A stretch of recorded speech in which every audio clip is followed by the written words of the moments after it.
सन्माननीय व्यासपीठ, त्यावर उपस्थित असणारे सर्व सन्माननीय पाहुणे, आजचे सत्कारमूर्ती श्री देवकर सर, संस्था अध्यक्षा देवकर मॅडम,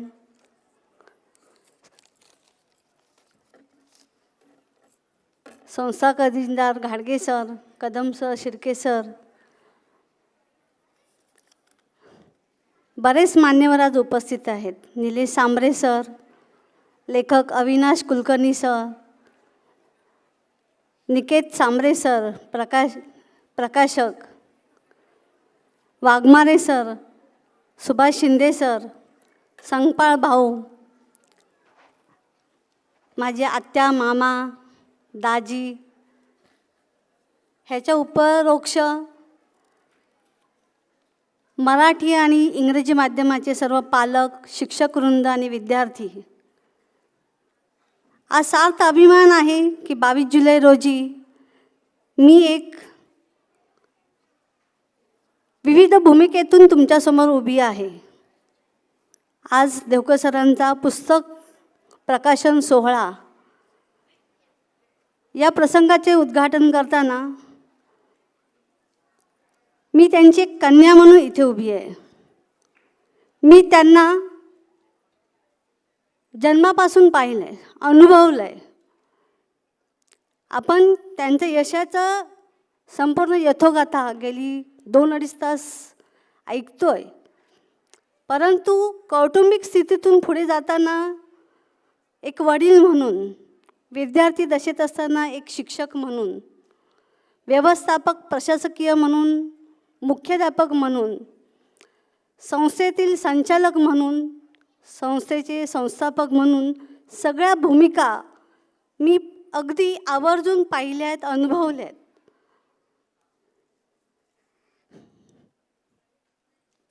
सगळं यश प्राप्त होतं, परंतु जेव्हा वडील आणि कन्येचं जेव्हा नातं असतं त्यावेळेस त्याची मजा काही औरच असते.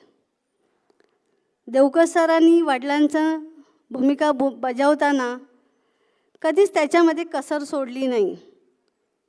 परिस्थिती असो की नसो, परंतु आपल्या मुलींच्या असणाऱ्या सगळ्या बाबी पूर्ण करायचं ध्येय आणि कौशल्य त्यांनी प्राप्त केलं आणि प्राप्त करूनही दिलं.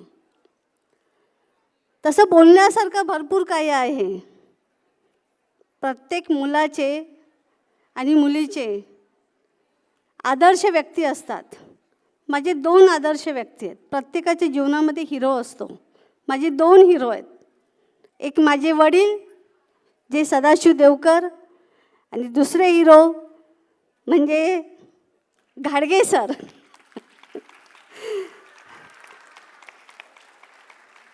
एकाच नाण्याच्या 2 बाजू असतात. तसे देवकर सर आणि तसेच घाडगे सर. जन्मापासून ते अवरीत आत्तापर्यंत आणि पुढे साथ देतील असे देवकर सर, आणि लग्नापासून ते शेवटच्या क्षणापर्यंत साथ देतील ते घाडगे सर. याचा अनुभव व्यक्त करताना मी सरांच्या बाबतीत व्यक्त करेन की मी जेव्हा लहान होती त्यावेळेस खूप प्रसंग असे अनुभवलेले आहेत, परंतु एक प्रसंग आठवतो. 2.5 वर्षाचे होते. परिस्थिती तशी जेमतेमच होती. आई हाऊसमाऊस करायची. सर नवजीवनमध्ये शिक्षक म्हणून कामाला होते. शनिवार रविवार जसा वेळ भेटेल तसे ते मला फिरायला न्यायचे. त्यावेळेस काही विद्या, छाया, प्रिया नव्हत्या. मी एकटीच होती, त्यामुळे भरपूर लाड व्हायचे. आईने पैंजण घेतलं होतं. ते टेंबीपाड्यापासून गावदेवीच्या दिशेने मला पायऱ्यावरून नेत होते. मला कसं बसं बोलता येत होतं. मी सांगायचा प्रयत्न करत होते, पण मला त्रास होऊ नये म्हणून त्यांनी मला उचलून घेतलं आणि ते घेता घेता माझं पैंजण पडलं. मी सांगायचा प्रयत्न करत होते, लक्षात येत नव्हतं. पुढे गेल्यानंतर त्यांच्या लक्षात आलं की मला काहीतरी सांगायचं आहे. त्यांनी आवर्जून ते लक्ष दिलं आणि मी सांगितलेल्या दिशेने नेल्यानंतर ते पैंजण भेटलं. तेही खुश, मीही खुश. आणि त्यानंतर आत्ताच्या क्षणापर्यंत मी कोणतीही गोष्ट त्यांना सांगितली तर ते अगदी पालक म्हणून किंवा एक व्यवस्थापक म्हणून अगदी व्यवस्थित ऐकतात आणि त्याच्यावर मला सल्ला देतात. सांगायची भूमिका एवढीच आहे की जेव्हा मुलाचं आणि वडिलांचं नातं असतं किंवा पालकांचं नातं असतं तेव्हा आपल्या मुलाची गोष्ट जर आपण त्या उद्देशाने ऐकली तर ते नातं अजूनही जवळीकतेचं होतं. तसे मी भरपूर प्रसंग अनुभवले. बालपण माझं निरागस आणि आनंदीच गेलं. परंतु जसं कळायला लागलं तसतसं परिस्थितीवर प्रासंगिक बरेच गोष्टी होत गेल्या. विद्या, छाया, प्रिया, हळूहळू आमचं कुटुंब मोठं झालं. एक दिवस सरांना इच्छा झाली शाळा काढावी. कळत नव्हतं तेव्हा की कसं काही करतायत. एक दिवशी सरांनी त्यांच्यासोबत एका डोंगराळ भागात नेलं. तिथे बरेच व्यक्ती आल्या होत्या. कार्यक्रम मोठा होता. काय कसा होता काही कळलं नाही, फक्त कार्यक्रम होता एवढं कळालं होतं. नंतर जेव्हा कळालं की आपले दादा शाळा काढतायत तेव्हा एक रुबाबच वेगळा होता. हळूहळू असे टप्पे होत गेले. परिस्थिती नव्हती तरी पण सरांनी एक उद्देश, ध्येय समोर ठेवलं होतं की आपण काहीतरी जीवनात करायचं. पैसा नव्हता. परिस्थिती माणसाला शिकवते. जर तुमचं उद्दिष्ट आणि ध्येय जर प्रॉपर असेल आणि तुम्ही योग्य नियोजन केलं तर तुम्हाला यश नक्की भेटतं.